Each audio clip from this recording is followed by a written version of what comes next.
Clip number 1479۔ اس clip میں آپ قرآن پاک کی سورہ محمد کی آیت نمبر 36 سے 38 تک کی تلاوت، ترجمہ اور تفسیر قرآن صراط الجنان سماعت فرمائیں گے۔ بسم اللہ الرحمن الرحیم۔ ترجمہ، اللہ کے نام سے شروع جو نہایت مہربان رحمت والا ہے۔ انما الحیات الدنیا لعب ولہو وَإِن تُؤْمِنُوا وَتَتَّقُوا يُؤْتِكُمْ أُجُورَكُمْ وَلَا يَسْأَلْكُمْ أَمْوَالَكُمْ إِن يَسْأَلْكُمُوهَا فَيُحْفِكُمْ تَبْخَلُوا وَيُخْرِجْ أَضْغَانَكُمْ۔ ترجمہ، دنیا کی زندگی تو یہی کھیل کود ہے، اور اگر تم ایمان لاؤ اور پرہیزگاری کرو تو وہ تمہیں تمہارے ثواب عطا فرمائے گا اور کچھ تم سے تمہارے مال نہ مانگے گا۔ اگر اللہ تم سے تمہارے مال طلب کرے اور زیادہ طلب کرے تو تم بخل کرو گے، اور وہ بخل تمہارے دلوں کے کھوٹ کو ظاہر کر دے گا۔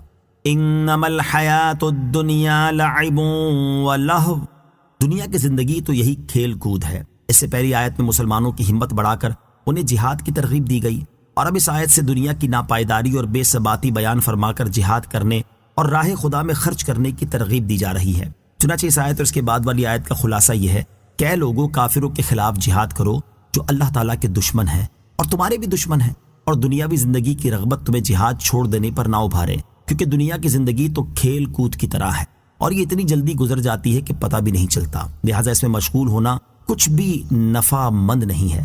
اس کے بعد ارشاد فرمایا، اے لوگو، اگر تم ایمان لاؤ اور پرہیزگاری اختیار کرو تو اللہ تعالیٰ تمہیں تمہارے ایمان اور پرہیزگاری کا ثواب عطا فرمائے گا، اور اللہ تعالیٰ اپنے لیے تم سے تمہارے مال نہ مانگے گا، کیونکہ وہ غنی اور بے نیاز ہے۔ البتہ تمہیں راہ خدا میں کچھ مال خرچ کرنے کا حکم دے گا تاکہ تمہیں اس کا ثواب ملے۔ اگر اللہ تعالیٰ تم سے تمہارے مال طلب کرے اور زیادہ طلب کرے تو تم میں سے اکثر اس کی اطاعت کرنے کے بجائے بخل کرنے لگیں گے، اور وہ بخل تمہارے دلوں کے کھوٹ کو ظاہر کر دے گا، کیونکہ انسان فطری طور پر مال سے محبت کرتا ہے، اور جس سے اس کی محبوب چیز لے لی جائے تو اس کے دل میں موجود باتیں ظاہر ہو جاتی ہیں۔ تو یہ اللہ تعالیٰ کی اپنے بندوں پر رحمت ہے کہ وہ ان پر ایسے احکام نافذ نہیں فرماتا جنہیں پورا کرنا انتہائی دشوار ہو۔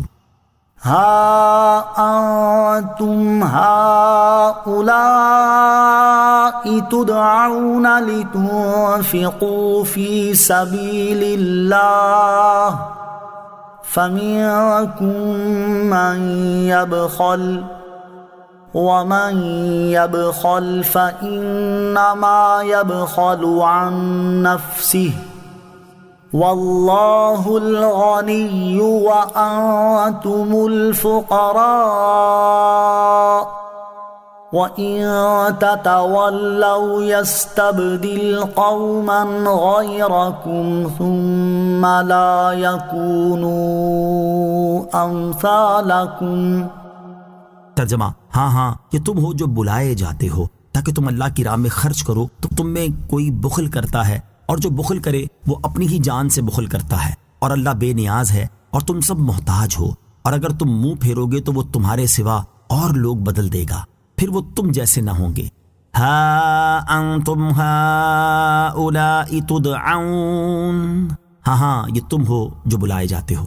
ارشاد فرمائے کہ ہاں تم لوگوں کو اللہ تعالیٰ کی راہ میں وہاں خرچ کرنے کے لیے بلایا جاتا ہے جہاں خرچ کرنا تم پر ضروری ہے، تو تم میں کوئی صدقہ دینے اور فرض ادا کرنے میں بخل کرتا ہے، اور جو بخل کرے وہ اپنی ہی جان سے بخل کرتا ہے، کیونکہ وہ خرچ کرنے کے ثواب سے محروم ہو جائے گا اور بخل کرنے کا نقصان اٹھائے گا۔ اللہ تعالیٰ تمہارے صدقات اور طاعات سے بالکل بے نیاز ہے، اور تم سب اس کے فضل و رحمت کے محتاج ہو، تو وہ تمہیں جو بھی حکم دیتا ہے تمہارے فائدے کے لیے ہی دیتا ہے۔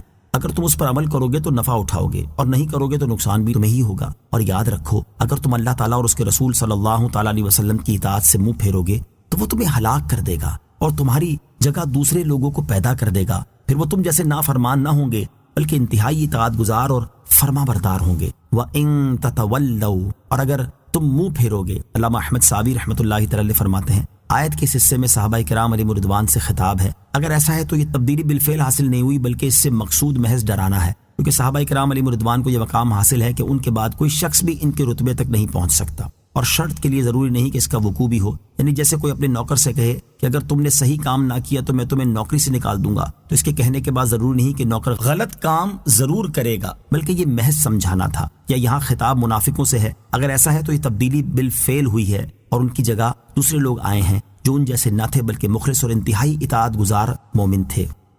آمنت باللہ صدق اللہ العظیم۔